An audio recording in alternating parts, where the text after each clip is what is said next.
en esta ocasión tenemos la Parashá de Beshalach para poder introducirnos en sus mensajes y obviamente en el trasfondo que tiene la Parashá y los mensajes de la Parashá.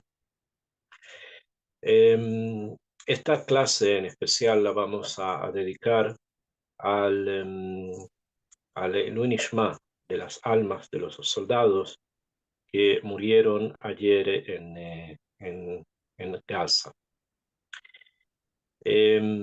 Hasta el momento se sabe de 24 soldados.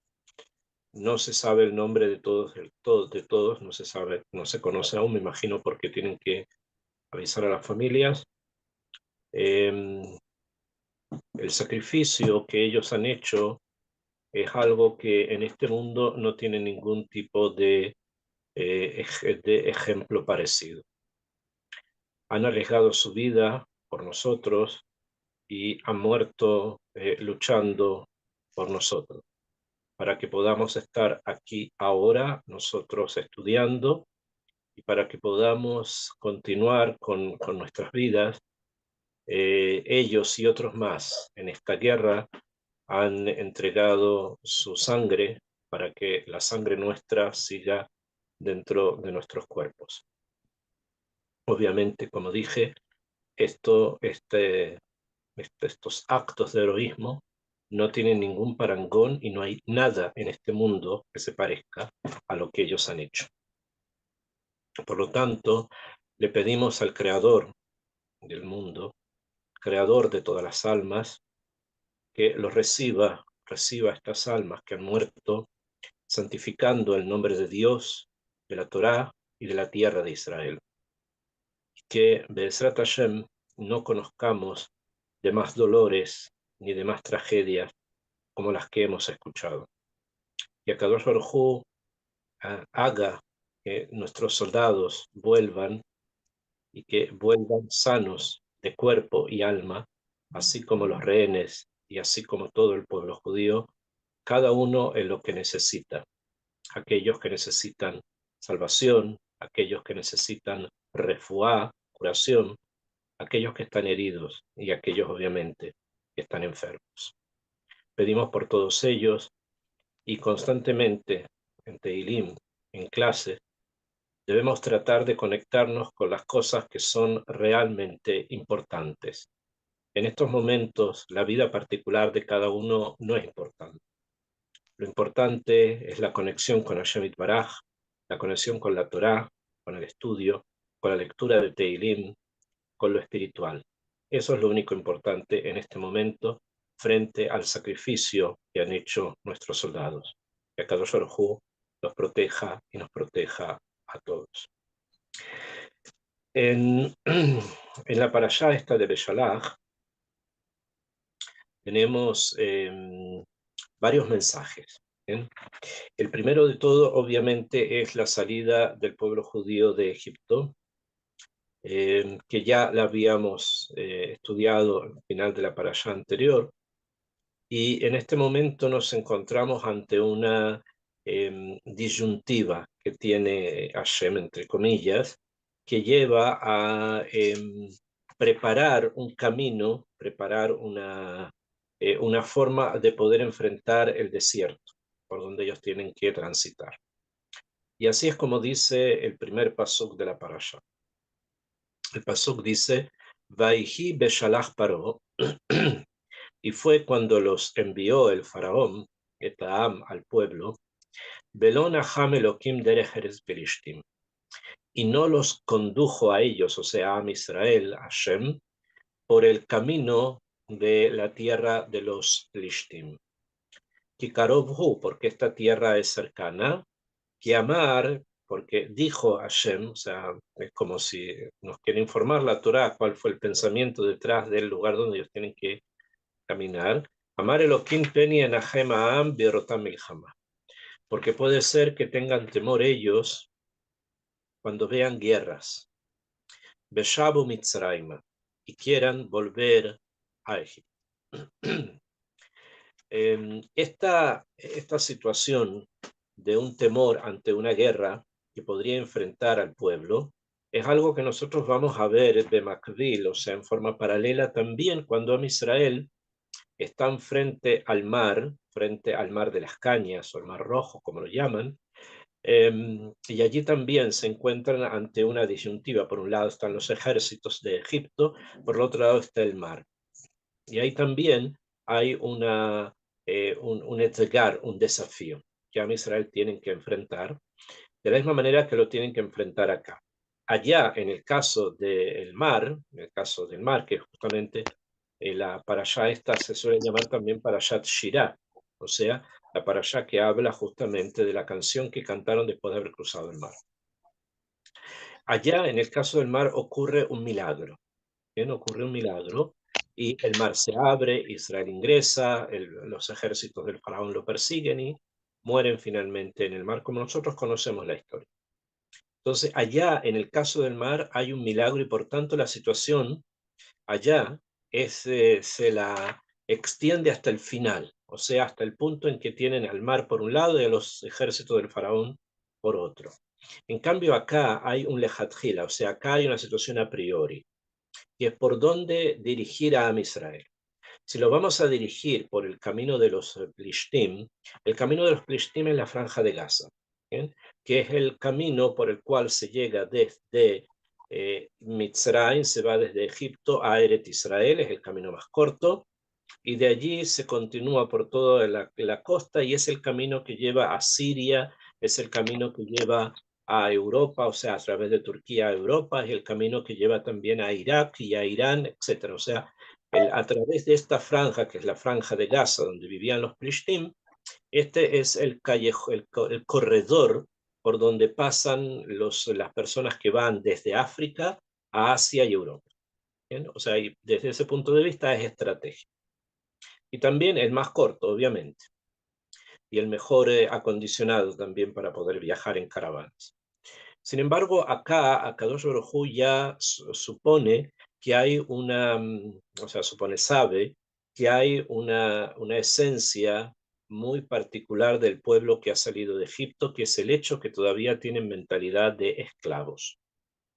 Y como todavía tienen mentalidad de gente que había sido esclavizada de las formas en que él fueron, entonces es muy difícil que ellos puedan optar por una decisión o enfrentarse a una decisión o a una posible decisión que los asuste y van inmediatamente a querer volver, querer retornar. Es la mentalidad del esclavo. El esclavo es aquella persona que su vida se ha construido a partir de un amo que decide lo que él tiene que hacer.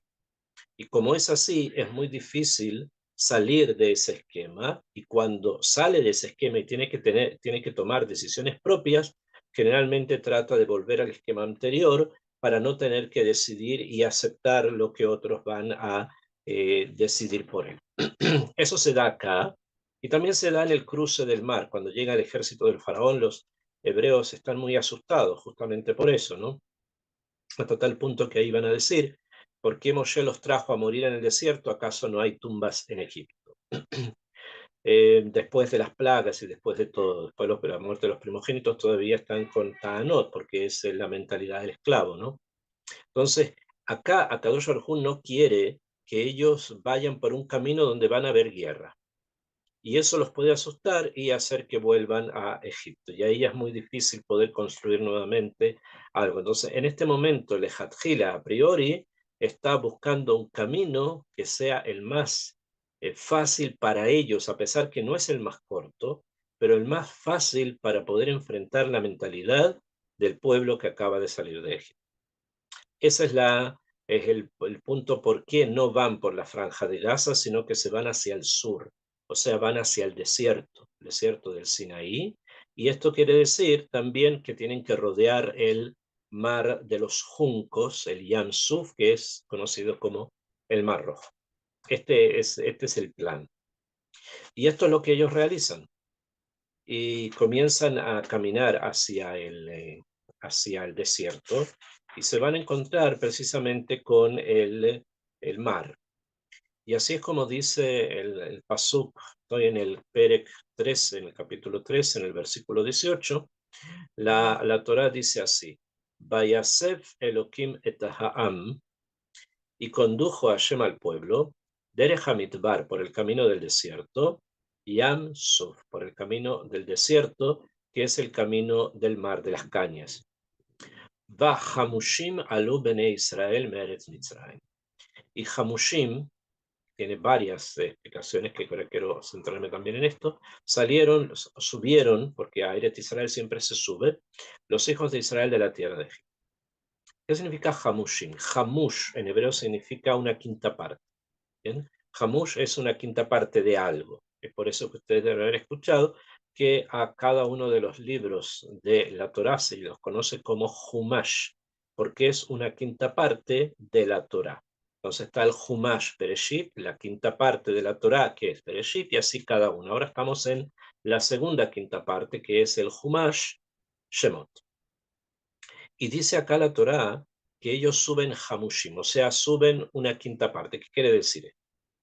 Rashi nos explica las siguientes explicaciones sobre las que yo quiero extenderme un poquito más en esta clase. Dice, en Hamushim, dice Rashi, en Hamushim, ela mezuyanim. La primera explicación que Rashi da, que no es la explicación más simple, podríamos esperar una quinta parte, quiere decir que de todo el pueblo judío que había en Egipto, una quinta parte subió, una quinta parte salieron. Eso sería la explicación como más simple. Sin embargo, Rashi va acá a la interpretación de la palabra Hamushim desde otro significado que también tiene, no es que no lo tenga, lo tiene, que es armados, o sea, con armas. ¿Bien?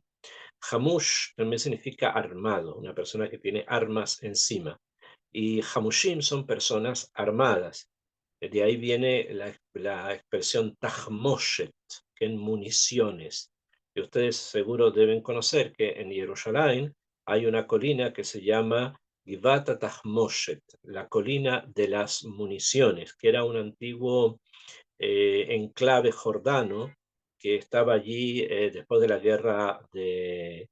Primero era inglés, después cayó en manos de los jordanos, después de la guerra de la independencia, y estuvo allí hasta la guerra de los 6 días, donde fue conquistado por el ejército israelí, y hoy día es parte de una de las Tajanot, de una de las estaciones del el tren metropolitano que existe aquí en Jerusalén.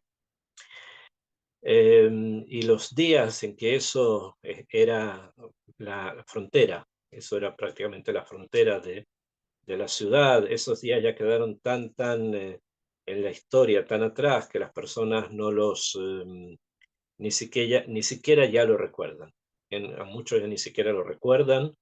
Algunos obviamente sí recuerdan lo que ocurrió allí, y aquellos que llegaron después probablemente ni siquiera se enteraron que ese lugar era la frontera. Ahí estaba un enclave jordano. Los jordanos estaban en esa colina y judío que caminaba por las calles que hoy día son de Ramat Eshkol y Shmuel Anabí, entonces le apuntaban con un rifle y lo mataban. Todo eso se acabó, Baruch Hashem. Y ahora tenemos allí una estación del tren metropolitano. Entonces, Hamushim significa armados, Tahmoshet, que es municiones, o sea, las armas, ¿no? Esa es la primera explicación que Rashi da. Después quiero explicar un poco más por qué Rashi quiere enseñarnos esto. Después dice el mismo Rashi, dice, le fiche esevan bamidbar, por cuanto que los va a llevar ahora hacia el desierto, garam lachen shealu hamushim.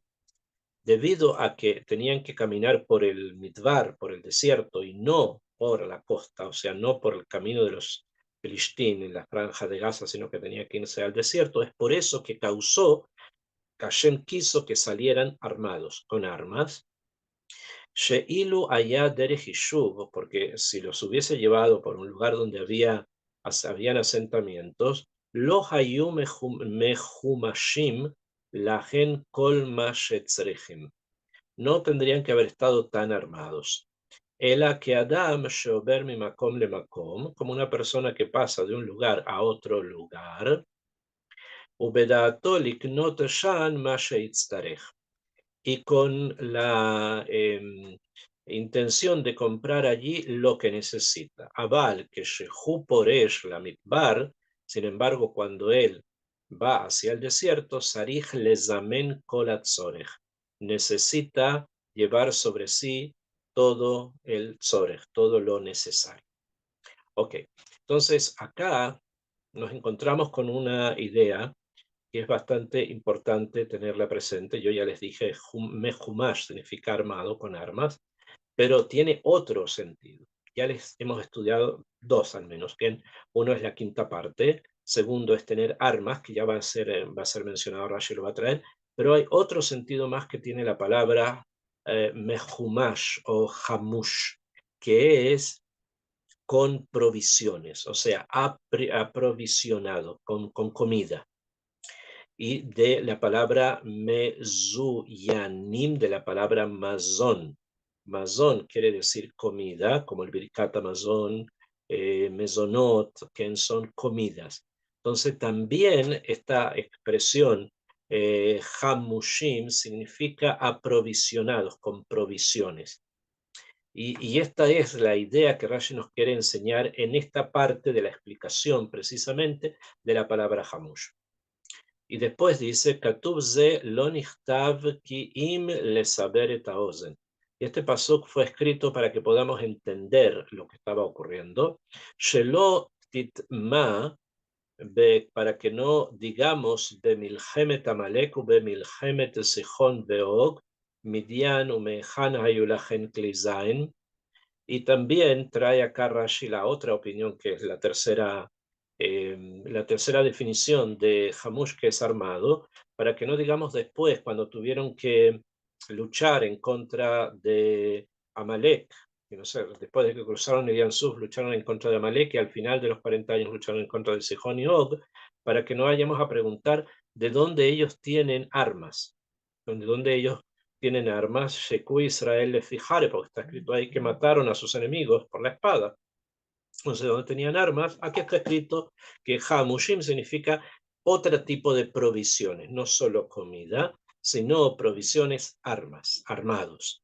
Bejen Homer, beatenta aboru Hamushim. Ustedes van a pasar armados como está escrito en Yoshua. O sea que armas también tenían. Y hay otra explicación de la palabra hamush como zariz. Zariz akabaná, diligente, rápidamente, o sea que salieron muy rápidamente.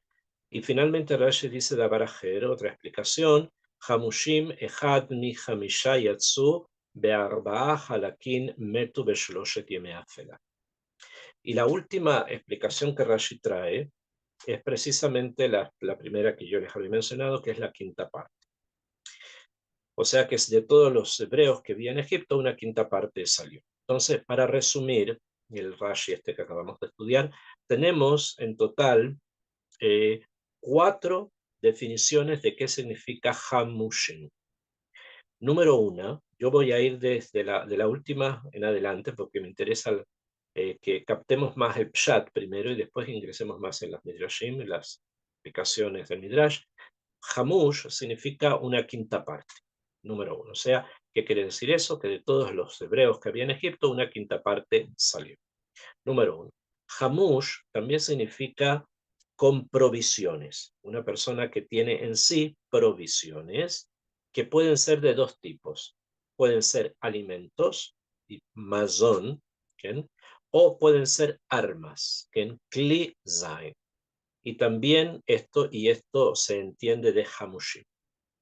Y además trae Rashi que también, según el Targum, la palabra Hamushim significa mezarzim, o sea, apurados, rápidamente, de zrizin, zrizut, la midá que trae en el Mesirat Yesharim Rabbeinu Moshe Chaim Luzzatto, que no sea agilidad, con agilidad. O sea, 4 explicaciones.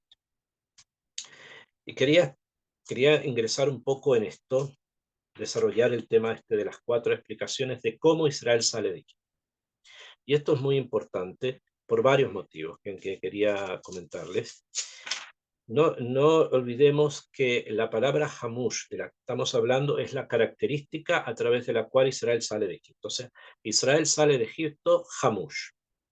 Y esto se puede interpretar, como dijimos, de 4 maneras distintas. Lo repito para que quede bien claro. Una quinta parte con provisiones que pueden ser comida o armas, o sea, ahí tenemos 2 3 explicaciones más, aprovisionado de comida y armado, sería 3. Y finalmente la cuarta, que es rápida. ¿Ok? Esas son las explicaciones de la palabra Hamush. עכשיו, la pregunta que tenemos que hacernos, y esto es que la forma en que Rashi estudia. Cuando Rashi trae una explicación y la escribe, nosotros así estudiamos el Humash, con lo que él explica. Pero muchas veces esa explicación de Rashi es una entre 4 o entre varias explicaciones que el Midrash estudió, que el Midrash estudió en sus libros, ¿no? Sin embargo, Rashi escribe solo una. Entonces, simple, ¿no? Él estudió el Midrash y vio que la más cercana al Pshat, a la explicación simple de lo que está escrito acá, es esa explicación y por eso esa él trae. A veces Rashi trae 2 explicaciones del Midrash, entre varias o entre 2 que el Midrash ha traído. ¿Y esto por qué? Porque una complementa a la otra, ¿no? Con esta se mira el tema de una perspectiva y con la otra se mira el tema de otra perspectiva. Okay. Pero es muy raro, es muy extraño que Rashi traiga 4 explicaciones sobre el significado de una palabra. ¿Bien?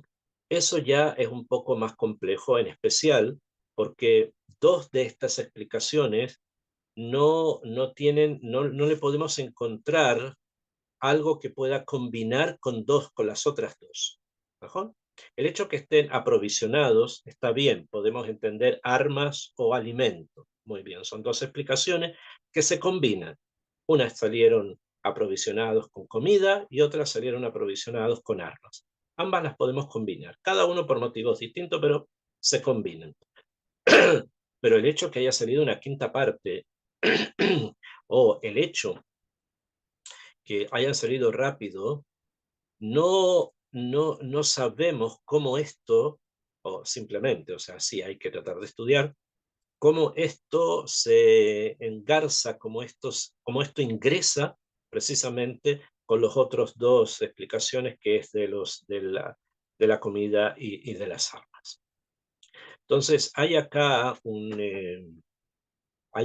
tema, que este es un tema que Rashi lo alude, lo trae acá, pero que va a ser importante que nosotros lo conozcamos para entender precisamente qué es lo que comienza aquí. Am Israel salen de Egipto después de haber castigado a Egipto con las plagas, con la muerte del primogénito, y ahora están enfrentados a un desierto grande, inhóspito, sin Ishuv, o sea, sin lugares donde viva gente, como ya escuchamos. Y el Edgar, el desafío que tiene Israel al ingresar a un desierto así, es un desafío muy grande. En especial porque ellos vienen de una cultura donde todo lo técnico estaba decidido por otras personas. Ellos no habían tomado parte en las decisiones de las cosas básicas de su vida. Y de pronto necesitan sí tomar decisiones. Esto quiero que lo podamos comprender bien para poder entender qué es lo que está ocurriendo y qué significa este ingreso al desierto. Podemos tomar cualquier persona que haya vivido en cualquier lugar del mundo. ¿No? Podemos tomar a alguien que haya vivido en Argentina, alguien que haya vivido en Perú, en Panamá, en Venezuela, y preguntarle, de forma bastante simple, ¿cuánto tú has participado en la toma de decisiones sobre tu vida real, allá donde tú vivías? ¿Bien? ¿Cuánto realmente han sido decisiones tuyas? Tú decidiste que las calles donde tú vives tenían ese ancho, tú decidiste cuáles son la forma de educación que recibiste cuando pequeño y la que si te quedas allá van a recibir tus hijos. Estamos hablando a nivel general. Tú decidiste, probablemente te van a decir no, hay un gobierno, hay un Estado hay un país, que ese país se maneja según unas características, que en ellas nosotros simplemente tratamos en muchas veces, en lo mejor de los casos, de sobrevivir, ¿bien? O de mal vivir, porque que ni siquiera es sobrevivir, es mal vivir muchas veces, ¿bien? Pero no tenemos posibilidad de tomar decisiones, no tenemos esas posibilidades, simplemente tenemos que obedecer, obedecer a aquel que dice que sabe y que es nuestro patrón. Ese es un presidente, es un ministro, es un héroe de la patria que vivió hace 100 años atrás y dejó ciertas cosas que hay que cumplir y eso es todo, no hay más. ¿Bien? En términos bastante simples, eso es ser un esclavo. No, yo no decido que para poder trabajar en un banco, por ejemplo, tengo que haber cursado tal cantidad de enseñanza, que en escuela básica y media. No decido, me deciden por mí, yo tengo que obedecer.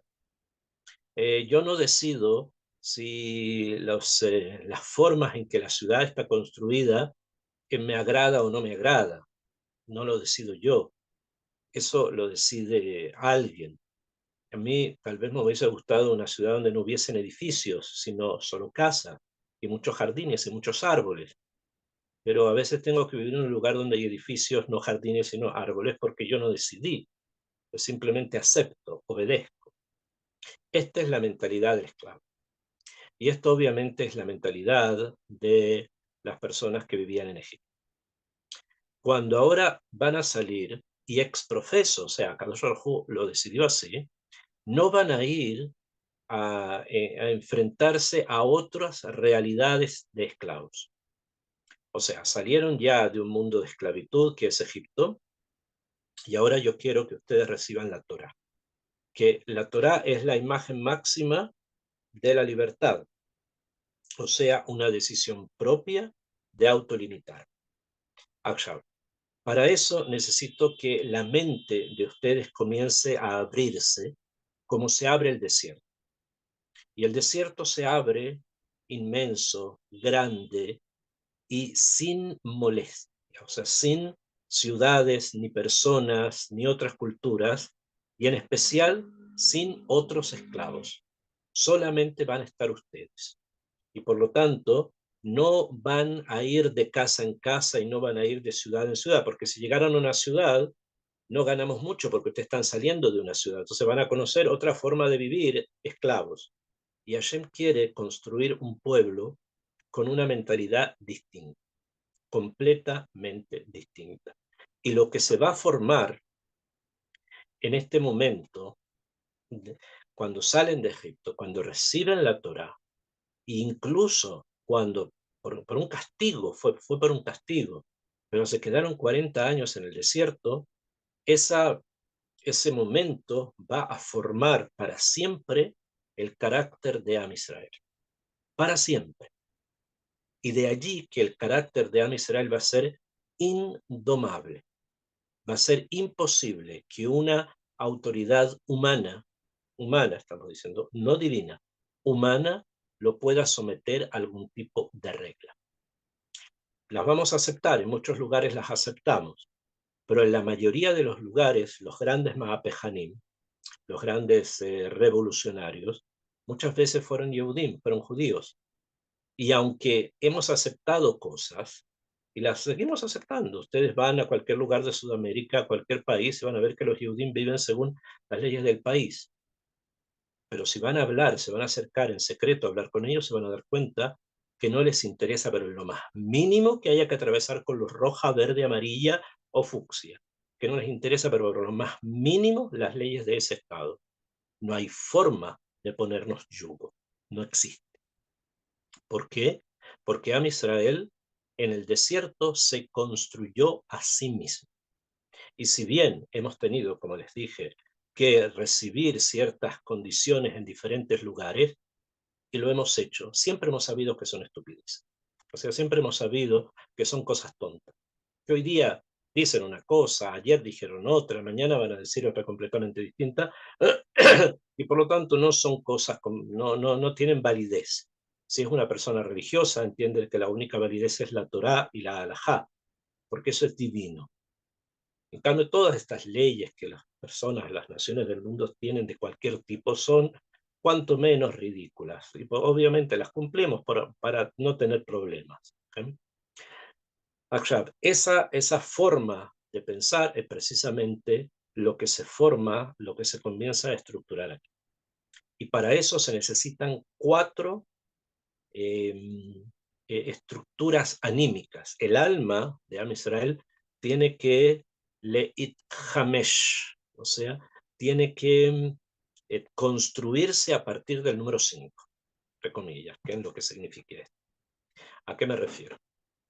Dijimos una de las definiciones de Hamushim, de cómo ellos salen, que es lo que es una perspectiva al futuro, ¿okay? Es una quinta parte. ¿Qué quiere decir esto? Esto quiere decir, y en forma bastante clara, y no necesariamente algo que podamos entender eh, completamente, pero significa eh, que, que cuanto más verdad, muchas veces es menos la cantidad de gente que llega al punto del Emet. O sea, la Torá no es multitudinaria. El mensaje divino no es algo que todos sean capaces de seguir. Y eso es lo que nos enseña la quinta parte. En Egipto eran muchos los hebreos, pero como dice acá el Midrash, solamente una quinta parte salió y el resto murieron en la plaga de Hoshech, de obscuridad, como ustedes ya saben. Y eso significa que cayeron en la oscuridad. Allí fue donde se perdieron, en la oscuridad. ¿Esto qué quiere decir? Que el mensaje de la Torá es un mensaje no multitudinario, no es necesario y no hay que buscar multitudes. No es una ideología a la que la siguen millones de personas, ni es algo en lo que hay que esperar una reunión gigante de personas. No es así. La Torá es algo pequeño, pertenece a élites de pensamiento y a élites de población, o sea, de reunión de gente. No es de todos, es imposible, solamente de un grupo pequeño, la quinta parte. Los demás van cayendo, van desapareciendo. No pueden recibir tanta kedushá y por eso solamente la quinta parte queda. Y eso siempre fue así y eso es lo que nos quiere enseñar Rashi. A diferencia de otras formas de religiosidad o de pensamiento que son multitudinarias, llenan grandes estadios, hay predicadores religiosos que hacen prédicas y que llenan estadios enormes, llenos de gente, o lugares gigantescos, o llenos de seguidores.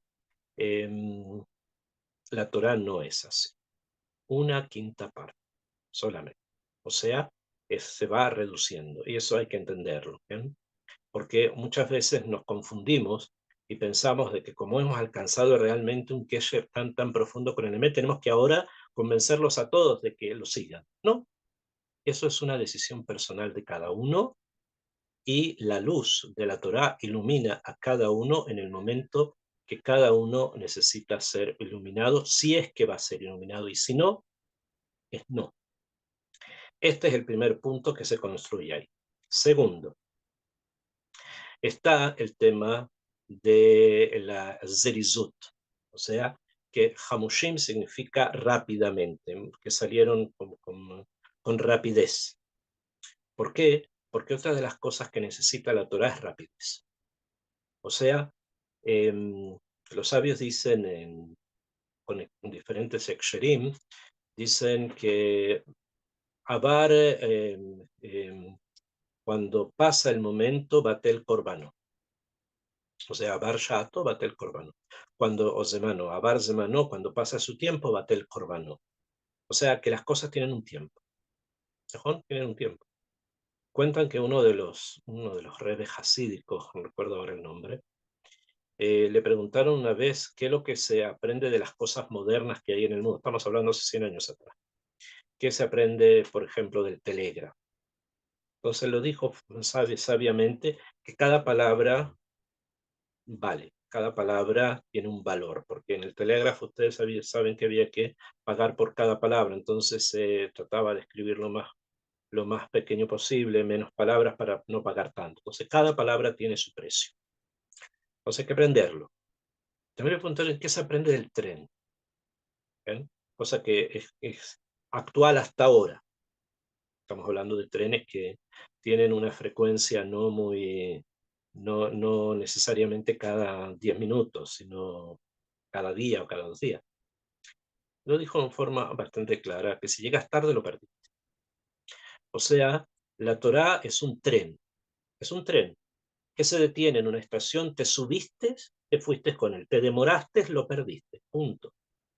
Zrizin, tenemos que ser zrizin, o sea, tenemos que ser rápidos y ágiles. Y eso va muy a veces en contra de muchas formas de vida que tenemos hoy día, en donde todo empiezo el lunes, a hacer una dieta, bueno, empiezo el lunes, más allá, en otro día, lo dejo como para más adelante. No, la Torah es aquí y ahora, si no lo perdiste. Punto. Esos son Zerizim. Esa capacidad de entender eso también se formó ahí en el desierto.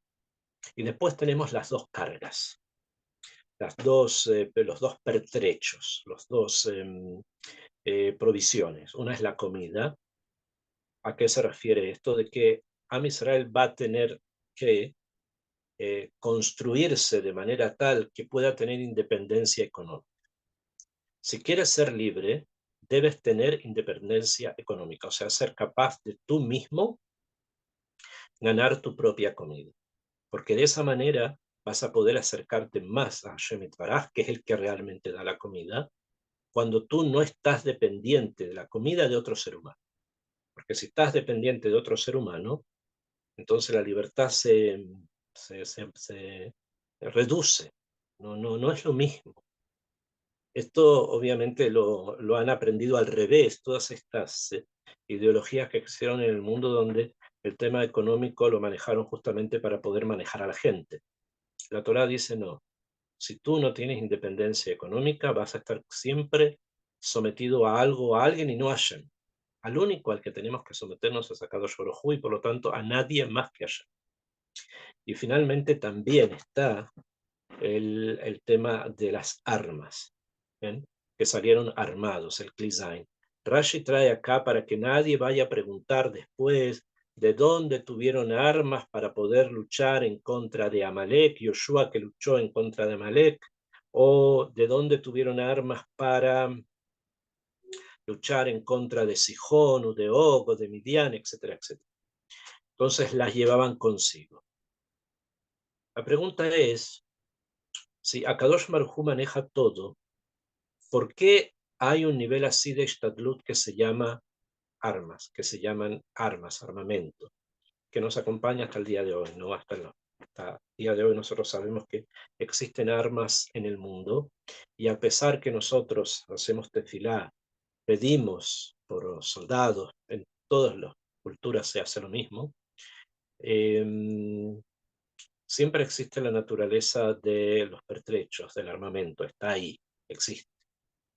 ¿Y por qué? Si Hashem lo maneja todo, nuestras tefilot podían evitar que todo eso ocurriera y no fuese necesario armas, se pudiese destruir a los enemigos de maneras distintas, como pasó en el diluvio, como pasó en Sodoma y Gomorra, como pasó con Yoshua cuando bajaron unos mosquitos que atacaron a los enemigos de Israel, como va a pasar en el futuro, que van a caer nuevamente los granizos que no cayeron en Egipto van a caer en el futuro y van a destruir las tropas de los enemigos, etcétera, etcétera. Hay muchas cosas que están escritas que van a ocurrir donde no va a ser necesario que hayan armas. Es por eso que el Naví va a decir que en un momento van a tomar sus armas y las van a transformar en arados, o sea, los metales que ocupan para matar los van a transformar en instrumentos de trabajo. Eso es lo que dice el profeta cuando llegue la época mesiánica. Entonces, ¿por qué es importante de todas maneras?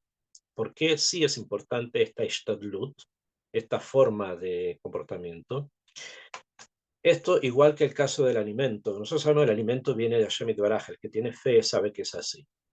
Sin embargo, cuando estamos conectados con otra persona y tenemos que de alguna manera sabemos que estamos bajo la tutela de alguien, la libertad no es completa. Lo mismo pasa cuando la seguridad de la persona depende de otro ser humano. Cuando alguien para su seguridad depende de otro ser humano, entonces obviamente su capacidad de libertad como que se reduce. ¿Bien? Y eso es lo que va a decir de la Torá en algún lugar, y lo hemos leído en varias partes, que Arura ish asher batah ba Adam. Maldita la persona que pone su confianza en otra persona. Lo único que tenemos que poner la confianza es en Hashem Yitbaraj. A nivel humano, para que eso ocurra, necesitamos tener protección. Y esa protección la dan las armas, con las que se hacen las guerras que aquí se hicieron. A nivel humano necesitamos mantenernos. Esa mantención la da el alimento, el mazón, que está también puesto acá. Es por esto que estas dos perspectivas del mazón, del alimento y de las armas son importantes en la construcción precisamente de un pueblo que tiene dentro de sí un ADN bastante fuerte para saber exactamente que se necesita independencia económica y que se necesita un bitajón, una seguridad práctica propia, no de nadie más. Y eso es actual, es como está escrito acá, sigue siendo actual en nuestros días. Lamentablemente nosotros hoy, pueblo, en estos días, no tenemos independencia económica total y tampoco tenemos una independencia bélica total. Todas las balas que llegan para esta guerra vienen de Estados Unidos, hasta la última bala. Y también las armas vienen de allí. Por lo tanto, no es que podamos nosotros poder decidir qué hacer, sino que hay alguien que de alguna manera decide por nosotros. Y eso no es lo que Am Israel necesitó construir en el desierto. Cuando aprendamos, cuando nuestros líderes lean lo que está escrito en la Torá, lean lo que dice Rashi, vivió hace 1000 años atrás, y lo entiendan, porque uno puede leer y no entiende nada, y lo entiendan, entonces van a darse cuenta de cuáles son las herramientas, los instrumentos para construir un pueblo que su único objetivo va a ser conectarse con Hashem Yitbaraj. Y para eso se necesitan cosas técnicas que realmente son necesarias construir para que eso pase. Este es el trasfondo del Rashi, que habla de las 4 definiciones de la palabra Hamushim, o sea, de la palabra armados, una quinta parte, con provisiones, rápidamente, etcétera, como ya. Después de esto, después de este pasuk, tenemos tiempo, lo vamos a ver ahora, en el pasuk 19 dice algo que es extraordinario. El pasuk 19 nos va a dar una información que es mayor que cualquiera de las cosas que hemos leído hasta ahora. Esto que acabamos de ver es la formación del pueblo hebreo en el desierto, y así se va a dar. Muy bien. Pero hay algo que va más allá, incluso de la formación de cómo hay que vivir en este mundo. Dice el pasuk Yutet, el 19, Vaikach Moshe, y tomó Moshe tatzmot Yosef, y tomó Moshe los huesos de Yosef, e imó con él. Ki Ashbea Ishbia et Bnei Israel lemor, porque Yosef había hecho jurar a los hijos de Israel diciéndoles lo siguiente: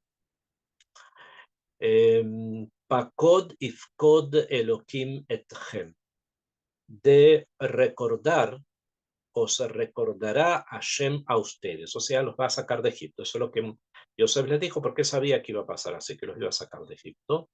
Veha'alitem et atzmotai mizeh itchem, y van a subir, o sea, van a sacar mis huesos de aquí, o sea, de Egipto, van a sacar mis huesos con ustedes.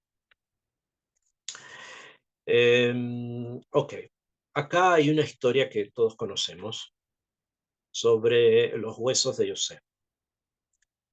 El Rashi dice, vamos a leerlo, Rashi dice, Yotet dice Ashbea Ishbia, de hacer jurar hizo jurar, Ishbiam sheyashbiu libneichem. ¿Por qué escribió 2 veces Ashbea Ishbia?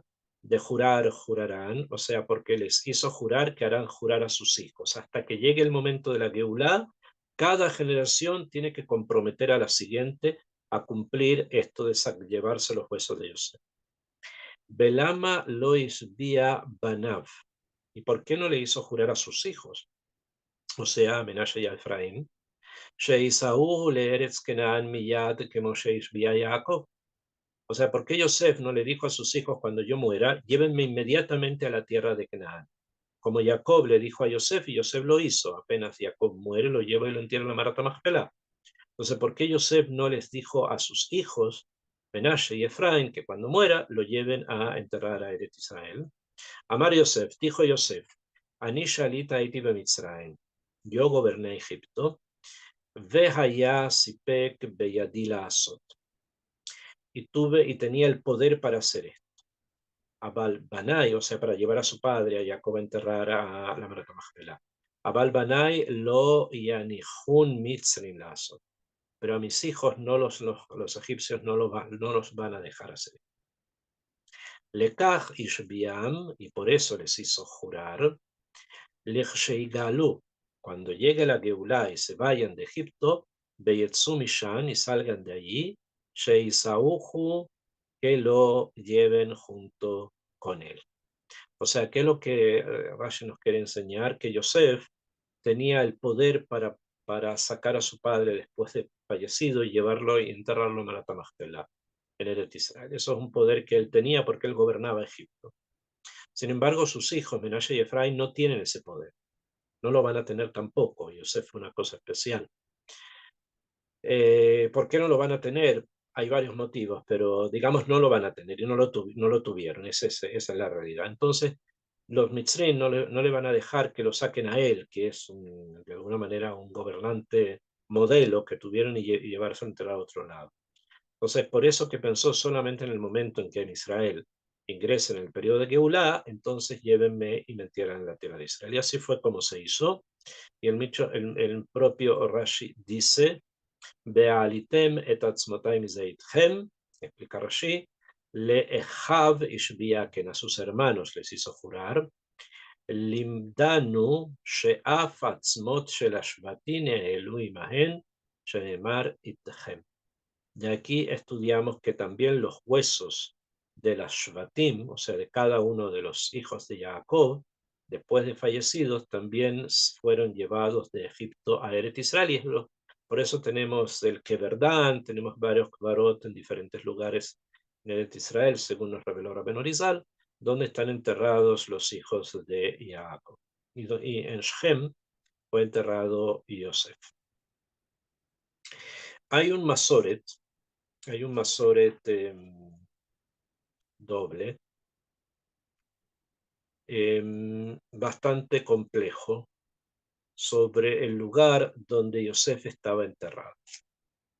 Hay un Masoret que dice, vamos a ver dos, la verdad que hay más historias, pero vamos a ver dos. Hay un Masoret, una tradición que dice que los Mitzrim escucharon esto, escucharon que Am Israel iba a llevar los huesos de Yosef a enterrarlos a Eret Israel cuando se fueran de Egipto. Que sin esto no lo iban a hacer, no iban a salir si no se lo llevaban porque era un juramento. Entonces, para que esto no fuera y no se escapen de Egipto, después que Yosef murió, ellos pusieron a Yosef fallecido en un arón, en una especie de sarcófago, y lo arrojaron al río Nilo. Lo arrojaron al río Nilo y quedó introducido en alguna parte del río Nilo, nadie sabía dónde. ¿Bien? Fue ocultado. Entonces, cuando Moshe va a salir de Eret Israel, él sabe que hay una promesa, hay un juramento y tiene que encontrar los huesos de Yosef y saber dónde está. Como no sabía en qué lugar del Nilo, el Nilo es bastante largo, ¿eh? Donde buscar, Serach Batasher, la nieta de Jacob, que le avisó que Yosef estaba vivo, ella fue la que le dijo dónde estaba. No se olviden que ella tuvo una larga vida, una vida muy larga, y hay quien dice que todavía sigue con nosotros. Y ella fue la que le indicó dónde Yosef estaba, lo habían tirado los Mitzrim. Fue hacia allí Moshe, escribió en una placa de oro Aleishur, sube toro, que el símbolo de Yosef, y el sarcófago de Yosef subió y se lo pudieron llevar de Eretz Israel. Todo esto que acabo de decir hay que explicarlo con detenimiento, qué es lo que significa cada una de estas señales, obviamente. Existe otra tradición, otro Masoret, que dice que Yosef fue enterrado donde están enterradas las tumbas de los reyes de Egipto. Las tumbas de los reyes de Egipto no están enterradas en las pirámides, como normalmente la gente piensa, o quieren hacernos pensar que las pirámides son lugares donde se enterraba muertos, se enterraban a los faraones, pero eso no es correcto, eso no es así, sino que los faraones se enterraban en un lugar que se llama el Valle de los Reyes. Ahí donde estaban las tumbas de los faraones, que, dicho sea de paso, todas fueron saqueadas, todas fueron profanadas, porque al faraón se lo enterraba con muchas joyas, muchos tesoros. Solo una se mantuvo sin que la hayan profanado, que es la famosa tumba de Tutankamón, que se encontró hace como 100 años atrás. Bueno, en este lugar, en el Valle de los Reyes, fue donde fue enterrado Yosef, por haber sido un virrey de Egipto. Y Moshe sabía que había sido enterrado ahí, pero tampoco sabía dónde. Entonces fue hasta el Valle de los Reyes y él habló con Yosef. Yosef le dijo, mira, hicimos una promesa y nosotros la vamos a cumplir, pero para eso necesitamos saber dónde estás. Si tú no nos das una señal dónde estás, nosotros vamos a quedar libres de la promesa y te dejamos aquí. Y en eso sintió que la tierra se movía y que un Aarón salió de debajo de la tierra y quedó en el campo. Y ahí entendió que Yosef había había dado la señal para que lo sacaran de Egipto. Ese es el otro Masoret. Sea según una tradición o sea según la otra, los Mitzrim no querían que Yosef se fuera, porque sentían que si él se va, Mitzrayim se quiebra. Y finalmente así fue. Y fueron llevados los huesos de Yosef y siempre estuvieron al lado de Moshe. Moshe los llevó y había una tienda donde se había puesto el Aarón como el Aarón del Aarón Abrit.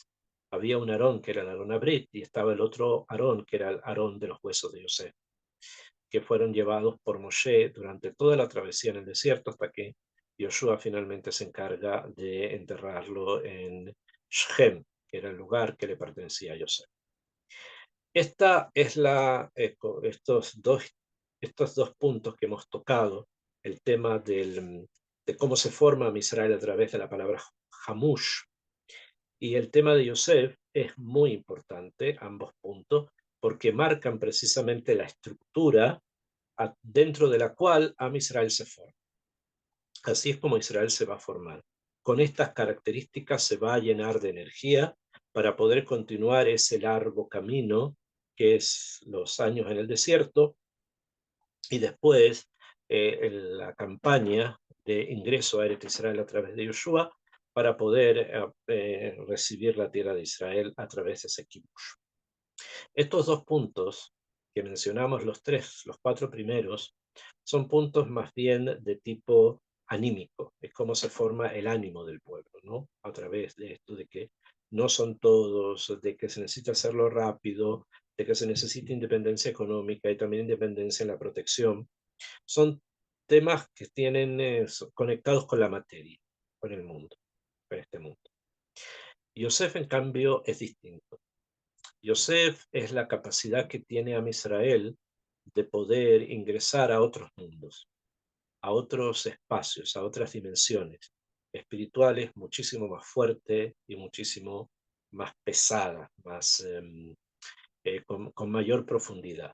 Como por ejemplo los estudios de Kabbalah, los estudios del Sod, de Penimiot Torah, todo eso está representado también por el Señor de la tierra de Israel, que es Yosef Atzadik, y por lo que él significa, todo lo que él hizo nos construye precisamente un camino hacia un mundo espiritual mucho mayor. No se olviden que él interpreta sueños, o sea, están en dimensiones que no son solo materiales, sino que son dimensiones profundas y espirituales. Todo esto es Israel que acaba de salir de Egipto, que comienza la caminata por el desierto y que vamos a ver en la próxima semana recibiendo la capacidad de autodefinirse y autolimitarse a través de la recepción de la Torá y todo lo que eso va a significar.